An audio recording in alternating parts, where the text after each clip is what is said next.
apa-apa kita udah ngobrol banyak ya, luar biasa. Iya. Oke, kalau tadi kita berdua, sekarang sudah ada Bapak Wayan Sumardika SHCLA. Beliau merupakan seorang praktisi hukum. Ini ada hubungannya dong dengan sama tadi, case makanya langsung dipanggil ke sini nih Pak Wayan ya. Habisnya kasusnya kayak gitu nih, anak-anak sudah mulai bandel nih ya. Sudah bilang mau bayar ini sama orang tuanya bayar itu, tahu-taunya uangnya dipakai buat belanja gitu ya. Tapi sebelumnya kita sapa dulu ya, Om Swastiastu, selamat pagi. Swastiastu, selamat pagi Mbak Yupi, Blikarang, pemirsa Beli TV. Sehat ya? Iya sehat, astungkare. Ini kalau seorang praktisi hukum harus pakai baju putih ya? Itu artinya netral masih. Gitu ya. Oke. Yang ada hubungannya sebenarnya Tren Blikarang. Tren aja ya. Putih itu bersih. Putih itu bersih, putih itu suci gitu ya. Gitu ya. Pak Wayan, ini kita bakal ngomongin korupsi ya, pendidikan korupsi sejak dini nih. Itu sebenarnya diharuskan apa enggak sih? Terus kemudian yang melatar belakangnya apa sih sebenarnya kita harus mengerti nih tentang pendidikan korupsi? Oke, tapi sebelumnya katanya kamu punya informasi dulu nih. Ada, ini ya kalau tadi kita ngomongin tentang hukum, ini ada informasi juga terkait para penegak hukum nih ya Pak Wayan. Pemirsa, aparat penegak hukum diharapkan tegas melakukan pemberantasan korupsi yang terjadi di berbagai instansi maupun lembaga yang merugikan keuangan negara. Jika terbukti harus diproses secara hukum dan prosesnya tidak pilih kasih terhadap pelaku korupsi tersebut. Meskipun pemberantasan kasus korupsi telah banyak dilakukan oleh penegak hukum, namun kenyataannya kasus korupsi telah menghancurkan perekonomian negara dan menghambat kegiatan pembangunan di negara ini. Dalam pemberantasan kasus korupsi yang terus semakin marak di negeri ini, penegak hukum harus memiliki semangat yang cukup tinggi dan jangan sampai berhenti. Kasus korupsi tersebut harus dapat diminimalisir oleh penegak hukum sehingga tidak terjadi lagi kebocoran keuangan negara. Sehubungan dengan itu, para penegak hukum harus bersikap tegas dalam pemberantasan korupsi yang telah menggerogoti keuangan negara. Bagi pelaku yang terbukti menyalahgunakan uang negara harus diproses secara hukum dan prosesnya tidak pandang bulu terhadap pelaku korupsi tersebut. Yang sekarang yang kalau boleh dibilang ya sedang marak-maraknya, tapi dalam hal ini sebenarnya pemerintah sudah mengadakan satu pencegahan, tetapi justru tindakan-tindakan korupsi ini masih saja yang terjadi. Nah, tentunya di sini pemerintah hendaknya bisa bertindak tegas, jadi sesuai dengan aturan-aturan itu sendiri. Memaksimalkan penanganannya, pemberantasan korupsi harus dilakukan bersama-sama yang membutuhkan komitmen dari pemerintah, KPK, DPR, Badan Yudikatif, lembaga negara lain, dan masyarakat. Agung Rai, Bali TV. Dan dianu. Oke, baik. Gitu ternyata ya, para penegak aparat hukum itu harus tegas. Jangan pilih kasih. Jangan pilih kasih siapa aja. Ibaratnya gitu kan. kata-kata sekarang yang sedang tren itu, jangan tebang pilih dah. Jangan gitu tebang pilih. ya. Tebang pesona boleh. Tebang pesona boleh. Tebar ya. Oke. Nah, Pak Wayan, ini kalau kita ngomongin tentang case atau kasus yang dialami oleh tetangganya Mbak Yupi Niki sendiri, ini jangan dipelihara dong. Korupsi sejak kecil loh Pak. Nah, kita dulu juga nggak pernah ngelakuin ya. Tapi enggak, maksudnya tidak. Tapi takutnya nanti malah berdampak sikapnya ya. itu malah dibawa-bawa sampai besar ya Pak ya. Sebenarnya tapi sebentar, apa ini itu? apa sih kalau kita ngomongin tentang definisi dari korupsi itu, Pak? Nah, itu dia. Jangan-jangan ini korupsi gitu aja. Kalau kita bicara korupsi, sementara tidak tahu arti dari korupsi itu kan nanti kita salah persepsi ya. Benar. Jadi pengertian korupsi itu banyak. Ya. Satu yang dapat saya sebut adalah korupsi itu merupakan satu perilaku penyimpang dengan cara melabrak peraturan perundangan, ya, kemudian menyalahgunakan kewenangan, kemudian tidak diperintahkan untuk melakukan hal-hal yang tidak sesuai dengan kewajiban jabatan. Dia kan memiliki jabatan, ada kewajiban. Dia melakukan hal-hal yang tidak diperintahkan oleh kewajiban jabatan itu. Ngerti maksudnya? Jadi semua itu dilakukan untuk kepentingan pribadi. Ya. Jadi menguntungkan diri sendiri dan atau orang lain. Dan terakhir ada kerugian negara. Itulah yang dimaksud dengan sebuah peristiwa terjadinya korupsi begitu. Berarti ada juga yang kalau kita ngomongin tentang pasal-pasal yang mengatur tentang korupsi ini. Ya, adalah beli. Jadi selama ini penegak hukum kita, apakah Polri, Kejaksaan, KPK untuk menjerat pelaku-pelaku tindak pidana korupsi. Jadi pasal-pasal yang dijadikan primadona ya, yang digunakan untuk menjerat adalah pasal 2 dan pasal 3 Undang-Undang Tipikor, yaitu Undang-Undang nomor 31 tahun 99 yang kemudian direvisi menjadi Undang-Undang nomor 20 tahun 2001. Nah, kenapa digunakan undang-undang pasal 2 dan pasal 3? Karena untuk pembuktiannya ini yang paling mungkin. Ya, ini yang paling mungkin membuktikan seseorang terjerat kasus pidana korupsi. Pasal 2 saya sebut. Jadi dengan cara melawan hukum, ya, memperkaya diri sendiri dan atau orang lain atau korporasi, kemudian merugikan keuangan negara. Nah, kan? Setelah lalu siapa yang memiliki kewenangan untuk menyatakan ada tidaknya kerugian negara? Ada BPK, kalau dalam pembangunan ada BPKP. Polisi, jaksa, dan lain-lain penegak hukum tidak memiliki wewenang untuk menyatakan dalam penggunaan anggaran itu terjadi kerugian negara atau tidak.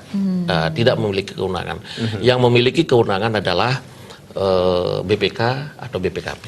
Ya, jadi dalam proses penegakan hukum, polisi, jaksa, mitra kami atau KPK sebatas melakukan penyelidikan, penyidikan, kemudian penuntutan dilakukan oleh jaksa penuntut umum. Itu skupnya yang luas loh. Kalau kamu biasanya bilang sama Aji, Ji, nih, gula kopi habis, padahal duitnya buat beli sesuatu. Beli lipstik ya, gitu ya. Jangan sampai ya. Korupsi itu namanya, itu juga ya, menguntungkan diri sendiri itu.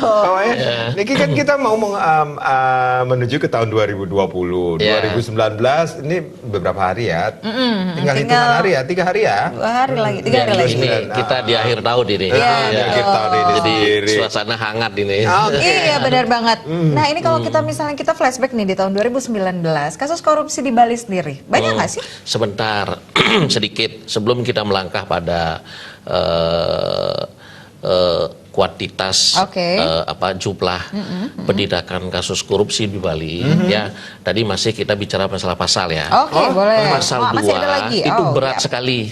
Ya, berat sekali. Pasal 2 itu berat sekali. Seberapa Jadi, beratnya pasal 2 itu? Ancamannya seumur hidup atau minimal dihukum penjara 4 tahun, maksimal 20 tahun. Itu pidana pokok. Kemudian ada pidana tambahan juga, yaitu berupa denda minimal 200 juta dan maksimal 1 miliar. Itu pasal 2. Nah, ayat 1. Tentang ayat 2 nantilah tentang pidana mati. Ya, itu ayat 2 sudah diatur di ayat 2. Kemudian pasal 3. Pasal 3 seseorang memiliki jabatan dan kewenangan, kemudian dalam menggunakan anggaran orang tersebut, pejabat tersebut salah menggunakan kewenangannya, salah menggunakan kewenangannya sehingga menimbulkan kerugian negara, menguntungkan atau memperkaya pihak lain atau korporasi. Padahal belum tentu yang bersangkutan menikmati uang negara. Kan selama ini pemikiran kita semua masyarakat juga bahwa ketika kita dalam menggunakan anggaran, kita tidak makan duit negara itu, kita tidak terjerat kasus korupsi kan. Selama ini kan kita pikirkan seperti itu. Tetapi kalaupun kita tidak menikmati uang negara, tetapi karena kita memiliki wewenang untuk menyelamatkan uang negara, tetapi tidak kita lakukan, akhirnya orang lain menikmati uang negara itu, pasal 3. Iya, ya ancaman hukumannya lebih ringan sedikit lah. Ya, itu berapa Pak? Apa itu Pak? Kok jadi pertama deg-degan? sama lah 20 tahun maksimal. Apa namanya, seumur hidup maksimal. Atau hukuman yang ringannya, paling ringannya 1 tahun hukuman penjara, maksimal 20 tahun. Untuk pidana pokok, kemudian pidana tambahan denda minimal 50 juta dan maksimal 200 juta. Oke. Juta. Nah, nggak ringan juga ya Itu, karena tidak menikmati ya. Iya. Oke, kembali lagi ke pertanyaannya Mbak Yupi ini. Akhir tahun 2019 ini ada peningkatan kah case-case atau kasus-kasus korupsi yang Dari yang terjadi di sebelumnya. Indonesia ataupun di Bali ini sendiri Pak Wayan? Nah, baik Beli Karang dan Mbak Yupi, masalah penegakan hukum terhadap kasus-kasus tindak pidana korupsi. Jadi begini, tergantung adanya pengaduan masyarakat atau aktifnya para penegak hukum untuk melakukan penelitian, melakukan temuan terhadap potensi kerugian negara. Ya, kalau penegak hukum itu aktif memeriksa mempelajari hasil audit BPK yang dari tahun 2000 sebelum-sebelumnya 2010, 11, 12 dan seterusnya. Kalau aktif meneliti, membaca, kemudian ada rekomendasi yang berpotensi menimbulkan kerugian negara, itu bisa saja. Padahal peristiwa hukum korupsi itu terjadi di tahun sebelum 2019, katakanlah misalnya tahun 2013, 2014 dan seterusnya, Tapi bisa saja karena baru ada yang mengadukan atau melaporkan atau penegak hukum baru menemukan adanya potensi kerugian negara, maka barulah dilakukan proses penegakan hukum Di tahun itu gitu ya. Di tahun 2019 ini. Saya lihat, saya amati masih lumayan didominasi oleh kasus-kasus yang terjadi sebelum tahun 2019 dan proses penegakan hukumnya terjadi di tahun 2019. Jadi baru terungkap seperti itu ya Iya. Pak Wayan? Begitu. Oke. Oke. Kita break dulu ya. Boleh. Semakin hangat lagi Oh, nih. benar. Jadi kita lebih tahu lagi gitu ya, karena tadi ada hubungannya padahal sudah sedemikiannya peraturan itu sudah dibuat, tapi masih saja ada. Ancamannya juga Sudah luar biasa loh itu ya. Ternyata masih gitu loh ada dengan jumlah yang tidak sedikit ya. Apa yang menyebabkan hal tersebut ya? Luar biasa. Nanti akan kita bahas lagi. Juga ini tempat-tempat biasanya kalau kita dengar itu tempat basah loh. Apanya coba basah? Kamar mandi Kamar mandi kali basah ya. Oke, baik kita break dulu. Pemirsa jangan kemana-mana, kami akan kembali tapi tentunya setelah yang berikut ini.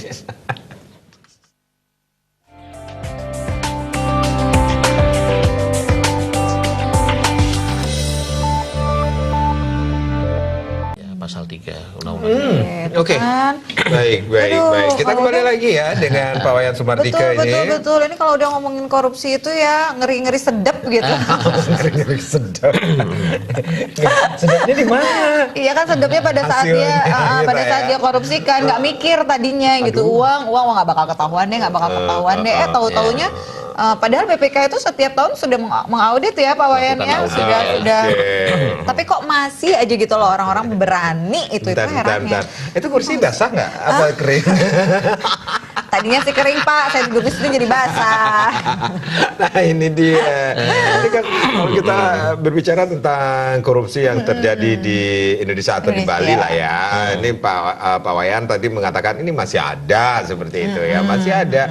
Berarti ada dong Pak tempat-tempat atau pos-posnya yang agak rawan ya melakukannya hal tersebut. Itu gimana Pak Wayan? Ya, Beli Karang dan Mbak Yupi. Jadi pos-pos atau sektor-sektor yang paling rawan terjadinya kasus-kasus korupsi ada pada sektor pengadaan barang dan jasa. Ya, misalnya bantuan atau anggaran untuk pembangunan gedung apa, kemudian Proyek-proyek untuk ya, Pak, ya. proyek-proyek atau infrastruktur, pengadaan jasa atau barang apa, itu yang paling rawan terjadinya kasus-kasus korupsi. Karena seperti yang saya sampaikan tadi, niat tidak ada untuk melakukan korupsi, tetapi karena tidak paham aturan-aturan yang harus dipatuhi ya dalam melaksanakan proyek dari A sampai Z gitu. Sehingga ya di kemudian hari kesandung kasus korupsi. Korupsi. Begitu, Bli. Oke, nah ini kalau setelah divonis bahwa misalnya si A, si B, si C ini sudah jelas-jelas melakukan tindakan pidana korupsi. Pidana korupsi, ini lembaga-lembaga penegak hukum saat ini sudah maksimalkah dalam melakukan pencegahan atau pemberantasan tindak pidana korupsi selama ini, Pak Wayan lihat? Baik, Bli Karang. Aparat penegak hukum dalam hal ini kan ada polisi, ada kejaksaan, ada KPK. Pengamatan saya, polisi dan kejaksaan lebih banyak fokus terhadap upaya-upaya penegakan hukum. Penegakan hukumnya. Ya, lebih banyak porsinya gitu ya. dalam proses penegakan hukum. Ya. Itu yang seperti yang saya sampaikan tadi, mungkin ada pengaduan atau laporan masyarakat yang harus ditindaklanjuti. Kemudian adanya temuan. Kalau laporan masyarakat itu menggunakan laporan model B namanya. Kalau adanya temuan dari aparat penegak hukum itu menggunakan laporan model A. Itu ada pembedanya gitu ya. Jadi itu. Nah, kalau seperti KPK dia memiliki departemen tersendiri. Ada departemen atau biro penindakan, ya. Artinya penindakan ya masuk pada upaya dari penyelidikan, penyidikan sampai penuntutan. Kemudian ada juga departemen yang membidangi pencegahan. KPK mengagendakan anggaran-anggaran untuk melakukan upaya-upaya pencegahan, turun ke daerah gitu kan. Nah itu sedikit ada pembeda ya. Jadi sekali lagi saya sampaikan bahwa penegak hukum seperti Polri, Kejaksaan, porsi proses penegakan hukum lebih banyak dilakukan, ya, lebih banyak ketimbang upaya pencegahan. Jadi yang saya bilang tadi, kalau ada pengaduan, kalau ada laporan, kalau tidak ditindaklanjuti salah juga kan. Ya, jadi disibukkan dengan pekerjaan-pekerjaan itu begitu. Jadi saya rasa masalah maksimal tidak maksimal di sini harus ada pengawalan yang ketat. Penegak hukum itu kan juga manusia. Sama halnya saya selaku praktisi kan juga manusia kan. Memang harus selalu diingatkan, kemudian selalu dikawal. Apakah proses penegakan hukum sudah sesuai dengan KUHAP, hukum acara kita kan begitu. Jangan menyimpang begitu. Jadi harus dikawal. Gitu. Oke. Baik. Ini intinya korupsi harus dicegah sejak dini ya. Iya. Bisa dikatakan demikian ya. Jadi memang sudah ada beberapa sosialisasi ke anak-anak gitu ya, ke sekolah-sekolah gitu ya, bahwa pendidikan korupsi ini nggak baik loh, ini nggak boleh loh. Jadi itu tuh sudah ada, yang saya tahu sudah ada beberapa nih Pak. Itu kira-kira efektif nggak ya kalau menurut Pak Wayan ya? Oke, dan tadi juga kita punya informasi di awal berita ini Pak Wayan, wacana pemerintah membuat program pendidikan anti korupsi khususnya di Bali ini sendiri berbasis kearifan lokal. Nah, ini sosialisasi hukum karma juga disosialisasikan berlaku dini, gitu ya. Ini apa yang harus dilakukan untuk pencegahan korupsi ini sendiri? Ya, baik. Begini, kita orang tua ya, kita orang tua. Ibarat pohon mangga gitu ya, buah mangga jatuh ke mana? Ke bawah kan? Ke bawah. Kalau nggak dicolong kan? Jauh nggak? Kalau buah mangga jatuh, jauh nggak dari pohonnya? Oh, enggak Tidak pasti dekat. Artinya bisa saja perilaku baik ataupun tidak baik dari kita selaku orang tua bisa menurun kepada anak-anak. Jadi bisa dikatakan ini peran keluarga sangat berpengaruh. Sangat besar, sangat ya, untuk mengingatkan, untuk mengajarkan, memberikan pemahaman, kan gitu. Jadi terhadap anak-anak memang sedini mungkin kita harus ajarkan setidaknya hal-hal yang gampang lah untuk mereka lakukan. Contoh kecil. Contoh jangan berbohong terhadap hal-hal yang kecil kan. Kalau kita orang tua yang biasa berbohong dari hal-hal yang kecil, kan secara otomatis diikuti oleh anak-anak kan. Kalau hal-hal terkecil saja kita sudah berbohong, bagaimana hal-hal yang besar? Jadi kan menjadi melekat pada diri kan. Menjadi kebiasaan untuk berbohong kan. Dan itulah potensi perilaku kelak menjadi perilaku korup. Jadi bisa dikatakan ketika sudah diajarkan hal-hal yang benar untuk mencegah korupsi di rumah itu akan berinfluence ke sekolah, ke Iya. tempat anak-anak itu Iya. menuntut ilmu Iya. ya. Contoh, ketika anak-anak kita mau pergi kemana, dia bilang, Pak, aku mau pergi ke anu. Kita pesankan, oke, hati-hati di jalan, jangan melakukan tindakan-tindakan atau perbuatan-perbuatan melanggar hukum. Harus itu, ya, karena kenakalan remaja sekarang itu kan kadang spontanitas ya. Jadi mesti harus ditanamkan sejak dini, bersikap jujur. Itu pertama.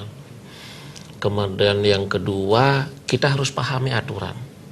Orang jadi kena masalah, baik masalah kecil maupun masalah besar, karena tidak ngerti, tidak paham aturan mainnya. Ya enggak? Jadi tidak paham, tidak ngerti aturan mainnya. Contoh, dikasih duit untuk beli apa, kita tidak ngerti beli dalam jumlah berapa, kan gitu ya. Harus apa yang dibeli. Nah, karena kita tidak paham, akhirnya salah menggunakan uang itu kan. Ya, misalnya tadi Mbak Yuri bilang, Pah minta dong duitnya buat Beli apa? gula, kopi, kopi, habis. kopi totonya pakai lipstick. Ya, pakai lipstick gitu ya. Ini Jadi masuk. minta saja, Pah minta duit buat Beli lipstick gitu aja, apa sih susahnya ya? Iya. Masa iya nggak dikasih kalau misalnya Iya. punya uang? Sekalian dia beli sepatu gitu. Iya. Siapa Iya. tahu. Belum ada embel-embelnya. Ada lagi yang ketiga. Ada lagi yang ketiga. Berusahalah kita hidup sederhana. Karena itu akan dapat mencegah perilaku tamak. Iya. Kalau kita sudah memiliki perilaku tamak, maka kemudian nanti akan terbiasa mengambil hak-hak yang bukan menjadi hak kita. Kita terbiasa jadinya mengambil hak-hak orang lain, gitu ya. Jadi itu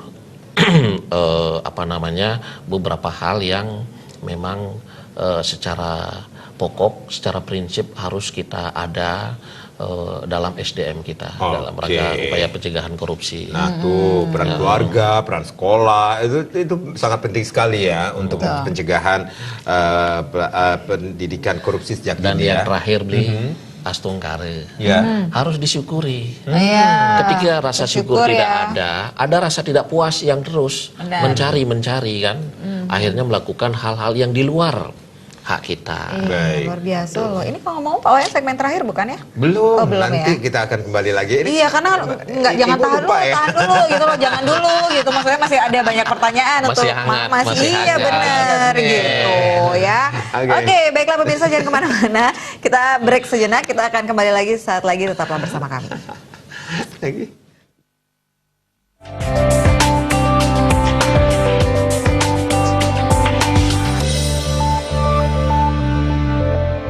Oke, ini ada wacana juga nih yang lagi viral banget ini Apa itu? tentang hukuman mati bagi seorang koruptor. Hukuman mati. Tanggapan Pak Wayan gimana Pak? Serem. Selaku praktisi hukum. Iya. Serem ya? Tapi beberapa negara sudah melakukannya ya Pak ya, sebut saja Cina seperti itu. Hanya Indonesia yang pakai rompi orange ketawa-ketawa di kamera ya. Senyum masih. Ya, serem. Ya, silakan Pak Wayan. Ya, baik Beli Karang, Mbak Yupi, terima kasih. Begini, oke, negara Cina telah menerapkan hukuman mati bagi pelaku tindak pidana korupsi. Pertanyaannya, apakah kasus korupsi ketika ada hukuman mati di sana berhenti? Tidak kan? Masih. Malah banyak. Iya, malah banyak. Apa yang menyebabkan? Artinya, apakah menjadi efek jerah? Tidak. Kan begitu. Iya. Nah, karena soal korupsi itu ya karena karakter, karena ketidaktahuan. Ya.